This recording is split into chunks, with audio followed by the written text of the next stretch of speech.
Bismillahirrahmanirrahim. Assalamualaikum warahmatullahi wabarakatuh. Alhamdulillahi rabbil alamin. Wassalatu wassalamu ala sayyidil mursalin wa imamil muttaqin wa ala alihi wa ashabihi wa man tabi'ahum bi ihsanin ila yaumiddin, amma ba'd. Saudara-saudara sekalian, alhamdulillah, puji syukur kita panjatkan kepada Allah Subhanahu wa taala karena di tahun 1447 Hijriah ini Allah Subhanahu wa taala masih mempertemukan kita dengan Syahrul Mubarak atau Syahrul Ramadan, bulan yang penuh berkah, yaitu bulan Ramadan, yang di dalamnya terkandung banyak kebaikan dan terkandung banyak kelimpahan. Di dalamnya juga mengandung banyak hikmah yang bisa kita petik. Salam dan salawat senantiasa kita kirimkan keharibaan Rasulullah Muhammad sallallahu alaihi wasallam.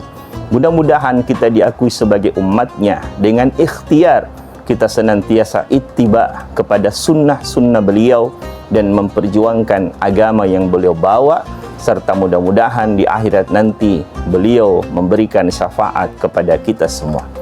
Saudara-saudara sekalian yang dimuliakan Allah Subhanahu wa taala, salah satu perintah yang Allah Subhanahu wa taala wajibkan bagi kita semua, yaitu ya ayyuhalladzina amanu kutiba alaikumul qital. Hai sekalian orang-orang yang beriman, diwajibkan atas kalian berperang atau diwajibkan atas kalian berjihad. Jihad adalah kehidupan Rasulullah sallallahu alaihi wasallam ketika beliau sudah berada di Madinah. Jadi pasca beliau hijrah dari Mekah ke Madinah, kehidupan beliau adalah kehidupan jihad, baik itu dalam rangka mempertahankan diri karena diserang oleh orang-orang kafir Quraisy, dan juga dalam rangka sebagai futuhat untuk pembebasan wilayah-wilayah baru dalam rangka untuk menyebarkan Islam, karena Islam ini adalah rahmatan lil alamin.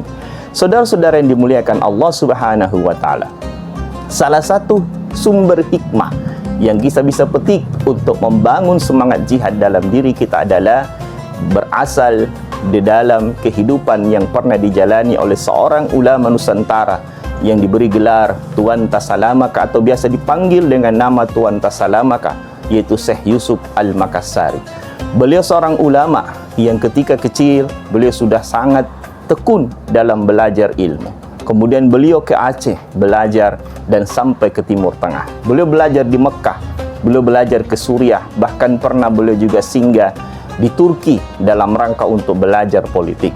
Setelah beliau mempelajari Islam di Timur Tengah, baik itu ajaran-ajaran syariat maupun ajaran-ajaran tasawuf, kemudian dia pulang ke Nusantara. Akan tetapi ketika beliau pulang ke Nusantara, beliau tidak pulang ke Goa atau tidak pulang ke Makassar sebagai tanah kelahirannya, disebabkan karena Goa saat itu atau Makassar saat itu sudah berada di bawah kendali VOC, karena Makassar atau kerajaan Goa telah menandatangani perjanjian Bongaya. Maka beliau singgah di Banten, terlebih khususnya lagi karena memang dipanggil oleh sahabat beliau, yaitu Sultan Ageng Tirtayasa. Akhirnya beliau dinikahkan atau menikah dengan keluarga dari Sultan Ageng Tirtayasa dan diangkat menjadi seorang mufti atau seorang qadhi di kerajaan Banten pada saat itu. Saudara-saudara sekalian, seiring perjalanan waktu, ternyata anak dari Sultan Ageng Tirtayasa, yakni Sultan Haji, itu kemudian berkhianat terhadap ayahnya, berkhianat terhadap kerajaan dengan cara bersekongkol dengan VOC pada saat itu. Akhirnya terjadi perang dan kalahlah Sultan Ageng Tirtayasa, dan akhirnya Banten itu ditaklukkan oleh VOC. Dengan kekalahan itu, kemudian Syekh Yusuf Al-Makassari atau Tuan Tasalamaka kemudian melakukan perang gerilya dengan mengajak murid-murid beliau, dengan mengajak simpatisan-simpatisan beliau dan orang-orang yang siap untuk membela negeri dari penjajahan VOC.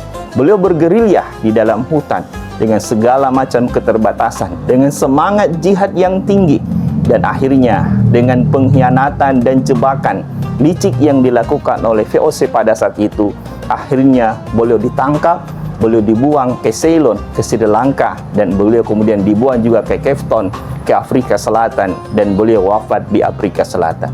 Apa yang bisa kita pelajari di sini? Bahwa Syekh Yusuf Al-Makassari sebagai seorang ulama, guru besar tasawuf yang ada di Nusantara, tidak hanya berdiam diri, tidak hanya duduk bersikir untuk menyampaikan ajaran-ajaran Islam, tapi beliau mengangkat senjata, memimpin langsung pasukan gerilya di Banten saat itu untuk melawan penjajahan yang dilakukan oleh VOC. Maka saudara-saudara sekalian, jika kita punya ulama yang ilmunya sangat tinggi, ilmunya sangat luas, sangat tawadu, tapi juga berani mengangkat senjata melawan VOC, melawan penjajahan, maka harusnya semangat ini kita masukkan di dalam diri kita, di dalam hati kita, bahwa Islam atau seorang ulama atau seorang penuntut ilmu tidak hanya duduk berzikir, tidak hanya duduk membaca Al-Quran, tidak hanya duduk membaca kitab, tapi dia juga akan mengangkat senjata, membangun semangat seluruh umat untuk melawan penjajahan dengan segala macam kekuatan